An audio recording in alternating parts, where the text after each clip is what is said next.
नमस्कार दोस्तों, जैसा कि आपको मालूम है कि यूपी में जो महासंग्राम है वो चुनाव का वो छिड़ चुका है और अभी हम उपस्थित हैं जालौन डिस्ट्रिक्ट में और जालौन में उड़ई विधानसभा में हम उपस्थित हैं और हमारे साथ कह सकते हैं कि अपने टाइम की लेडीज सिंघम रह चुकी उर्मिला बृजलाल खबड़ी जी जो कांग्रेस प्रत्याशी हैं इस बार उड़ई विधानसभा से हमारे साथ मौजूद हैं। उनसे हम खास बातचीत करेंगे। मैम, आपका बहुत बहुत स्वागत है। जी कैसा मैम फील कर रही हैं जनता से मिलके? बहुत ही अच्छा लग रहा है और जनता का बड़ा ही प्यार स्नेह और सहयोग मिल रहा है और जनता में बहुत उत्साह है जी। और जनता का ये कहना है कि हाँ भाई प्रत्याशी बहुत अच्छा है और चूँकि जनता इस चीज़ से मेरे कामों से परिचित है और जैसा कि सभी अवगत हैं और आप भी अवगत ही होंगे कि मैं यहाँ पर रही हूँ। तो जनता, एक तो पहली बात यह है कि जनता के बीच जाकर के मुझे स्वयं बहुत अच्छा लग रहा है और जनता कहीं मुझे अपना परिचय नहीं देना पड़ रहा है और जनता पूरी तरह से मुझे रिकग्नाइज कर रही है, तो बहुत ही अच्छा लग रहा है। जी मैम, जैसे कहते हैं कि कांग्रेस पार्टी का 70 साल से लोगों का ये कहना है, अपोजिशन की अगर हम बात करें जो रूलिंग गवर्नमेंट है करंट में, उनका ये कहना है कि कांग्रेस ने इस देश में 70 साल से कुछ नहीं करा है। आप एक कमिश्नर रह चुकी हैं, आपने उनके शासन में भी काम किया है और अभी आप करेंटली अगर देखें तो यहाँ पे बीजेपी की रूलिंग गवर्नमेंट है। दोनों सरकार में क्या फ़र्क समझ में आता है मैम आपको? देखिए, बड़ी हास्यास्पद सी बात है कि जब बात ये होती है कि नहीं 70 सालों में नहीं किया है जी। तो ये सभी जान रहे हैं कि उन 70 सालों में भारतीय जनता पार्टी का भी केंद्र में कार्यकाल रहा है और उसमें स्वर्गीय श्री विश्वनाथ प्रताप सिंह का भी कार्यकाल रहा है और स्वर्गीय श्री चंद्रशेखर जी का भी कार्यकाल रहा है। तो ये बड़ा ही हास्यास्पद है कि इन सभी का भी कार्यकाल ये लोग इस पे जोड़ रहे हैं। जहाँ तक आपके प्रश्न का दूसरा पार्ट है कि कांग्रेस ने कुछ नहीं किया है, तो मुझे नहीं लग रहा है कि ये बड़ी अज्ञानता वाली लोगों की सोच है कि कांग्रेस ने कुछ नहीं किया है। कांग्रेस के तो नेतृत्व में आज़ादी ही देश को मिली। जो भारत का एक उदय हुआ, स्वतंत्र भारत का उदय हुआ वो कांग्रेस के काल में हुआ और जब हमारा संविधान बना और संविधान जिस तरह बना और संविधान के बाद बिल्कुल जिस तरह देश का जो सारा आपका इंफ्रास्ट्रक्चर है तो वो पूरा सब कांग्रेस का दिया हुआ है जी। वो चाहे आपके जितने भी संचार के साधन हो, बिजली हो, पानी हो, किसान हो, रोजगार हो, शिक्षा हो, स्वास्थ्य हो, महिलाओं की सुरक्षा हो, तो ये सब कांग्रेस की ही देन है।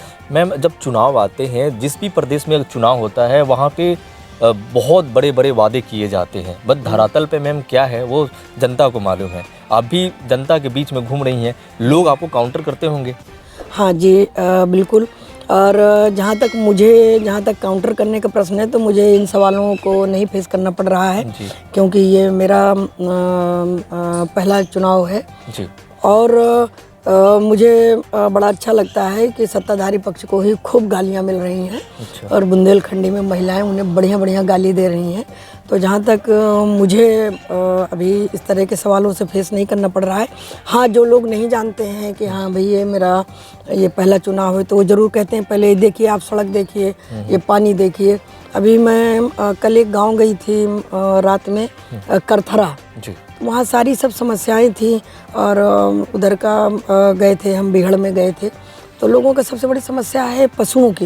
वो कहते हैं कि भाई हम दिन भर खेत में काम करें और रात में हम जा कर के अपने खेतों की रखवाली करें। ऐसा तो कांग्रेस के समय में नहीं था। मैम, तो लोग चर्चा करने लगे हैं कांग्रेस के।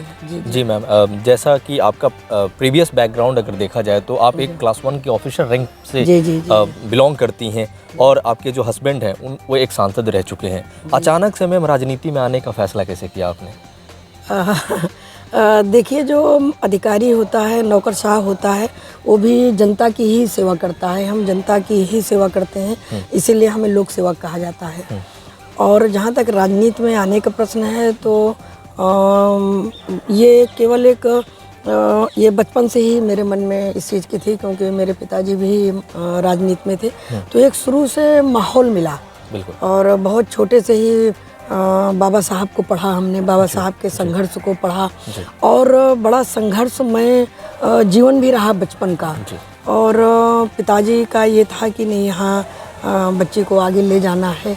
और उस समय इंदिरा जी का दौर था तो इंदिरा जी के भी बारे में पढ़ते थे, तो कहीं ना कहीं मन में ये था कि हाँ नहीं, ऐसा बनना है। जो इंदिरा जी का एक नारा था कि नहीं, और दूरदृष्टि, पक्का इरादा, कड़ी मेहनत, अनुशासन, तो वो शायद बहुत छोटे से ही दिमाग में बैठ गई थी।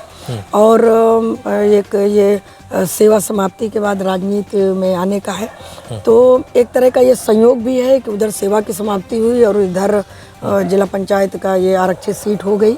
और जो पति हैं वो भी राजनीति में हैं और बड़े सफल राजनेता हैं। जी मैम, गूगल की अगर हम बात करें तो आप अपने विधानसभा में सोशल मीडिया में काफ़ी पॉपुलर हैं, एक नंबर पे आप अभी रैंक कर रही हैं, और ये पहला आपका चुनाव है। और जो विपक्षी की अगर रूलिंग की अगर हम बात करें तो यहाँ पे जो करंट जो एमएलए हैं उनसे भी आप आगे हैं, काफ़ी एक्टिव हैं, लोग आपको सपोर्ट भी कर रहे हैं। इसलिए सपोर्ट कर रहे हैं कि हमारे एक होता है ना, किसी समुदाय के बीच से अगर कोई अच्छा पढ़ा लिखा आदमी आता है तो लोग उसको अप्रिशिएट करते हैं, कि पुल करते हैं कि आप आगे बढ़िए। तो इस तरीके का मैम जब लोगों से सुनने में आता ओपिनियन, तो कैसा लगता है मैम?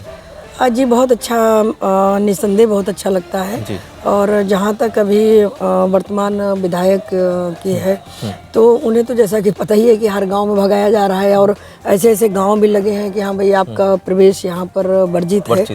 तो इस तरह की चीज़ें सुनने में आ रही हैं। और अभी तो कल एक वीडियो देख रहे थे जिसमें एक दूसरी विपक्षी पार्टी के तो विधायक जी तो मंच से रो ही रहे थे।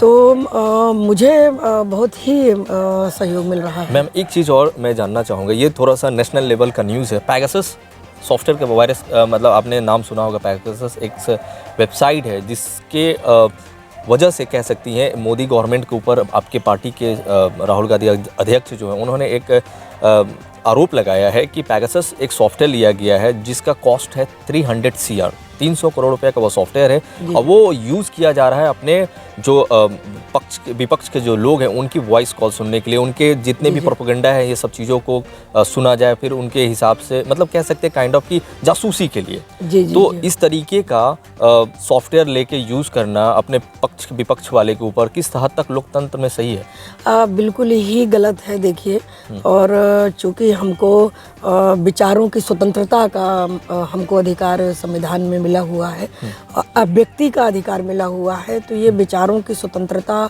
और अभिव्यक्ति का पूरी तरह से हनन है। और मैंने भी सुना है ऐसा, और यदि ऐसा वाकई में है तो ये बिल्कुल गलत है। और जहाँ तक आप सत्ताधारी पक्ष की बात कर रहे हैं, तो देखिए उनकी कथनी और करनी में तो बिल्कुल ही अंकल है, वो बड़ा ही ये अंतर है।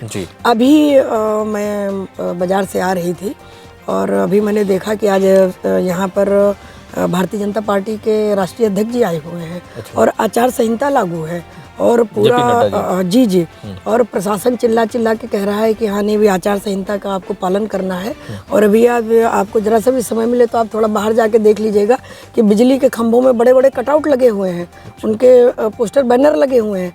तो ये कितना हास्यास्पद है कि लोकतंत्र में सबको समानता है और इस समय आचार संहिता लागू है, तो ये कैसे प्रशासन इसमें आंख मूंदे हुए है?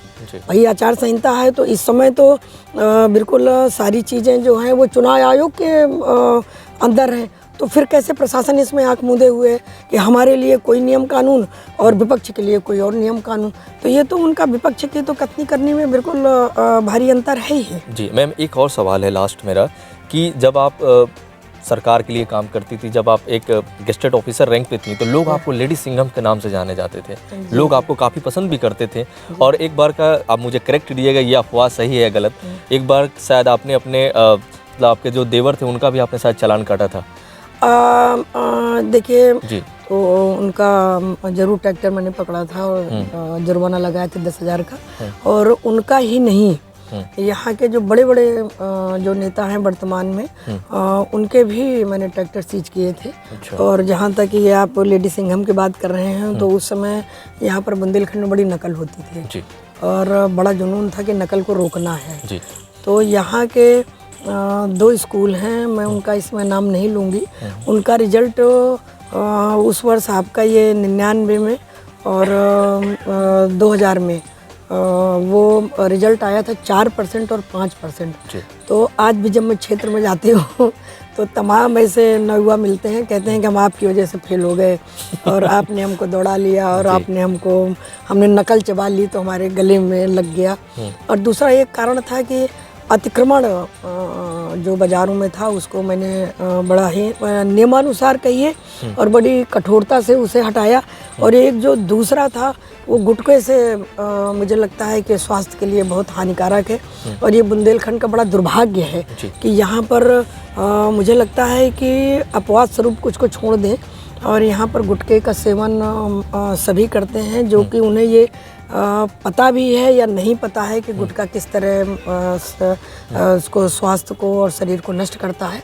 तो गुटखे का मैंने यहाँ पर बहुत दुकानों में गुटखे नहीं बिकने दिए हैं। तो ये था। मैम एक आखिरी सवाल है, आप जिस प्रोफेशन से आती थी, मतलब जिस प्रोफेशन से थी आप, गेस्टेड ऑफिसर रैंक पे थी, जब शख्सियत जब पॉलिटिक्स में आता है तो जो हमारी घर की जो माँ बहनें होती हैं जिनको एक हिम्मत नहीं होता है कि मैं कुछ कर पाऊँगी या नहीं कर पाऊँगी, उनको एक हिम्मत मिलता है। और उसी हिम्मत को देखते हुए आपके अध्यक्ष जी हैं जो प्रियंका गांधी जी हैं, उन्होंने 40% सीट आपके रिजर्व करा था लेडीज़ का।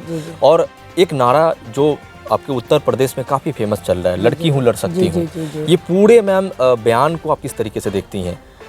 देखिए, लड़की हूँ लड़ सकती हूँ तो इस नारे में ही समाहित है कि लड़कियाँ सब काम कर सकती हैं जी, केवल उनमें जागरूकता और उचित शिक्षा, उचित उनका पोषण, स्वास्थ्य यदि उनको ये दिया जाए तो वो लड़कियां वो सारी कार्य कर सकती हैं जो कि लड़के कर सकते हैं। और आज के समय जब ये एक संचार क्रांति है और पूरा जिस तरह की ये आपका रोजगार की भी इतनी ज़्यादा यहाँ पर समस्या है और महंगाई, सबसे बड़ी चीज़ ये है कि महंगाई जिस तरह चरम में है। पहले अभी देखिए कि हमारे भारत में, और ये आपका यूपी की ही हम बात करें यदि, तो लड़कियों का नौकरी करना बड़ा बुरा माना जाता था। शादी ब्याह होती थी तो कहते थे कि भाई लड़की नौकरी कर रही है तो हम शादी नहीं करेंगे। बड़ा ट्रेंड बदल गया है। अब आप शादी होती है तो पूछते हैं कि आपकी लड़की ने क्या किया, बीए किया, अच्छा बीएड किया जी, तो टेट किया, सुपर टेट किया। जो पढ़े लिखे नहीं लोग हैं वो आपका टेट और सुपर टेट और बीएड और बीटीसी को जान रहे हैं। तो बड़ा ट्रेंड चेंज हो गया है।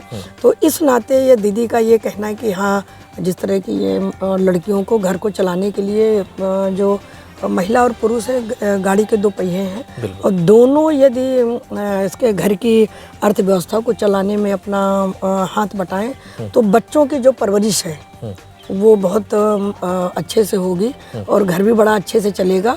और लगता है कि उससे घर का विकास होगा, घर का विकास होगा तो समाज का है, और समाज का विकास है तो निसंदेह वो राष्ट्र और देश का विकास है। जाते जाते अपने विधानसभा के लोगों को क्या मैसेज देना चाहती हैं? और देखिए, विधानसभा के मैं अभी अपने सभी सम्मानित मतदाताओं से और ख़ास करके अपनी महिला मतदाताओं से और जितने मेरे शुभचिंतक हैं और जो भी मेरे सारे यहाँ पर रिश्तेदार हैं या जो मुझे जानते तो सभी हैं, मैं सभी से ये विनम्र निवेदन करती हूँ कि कृपया मुझे अपना प्यार दें, स्नेह दें, सहयोग दें, आशीर्वाद दें और मुझे जीत की ओर ले जाएं।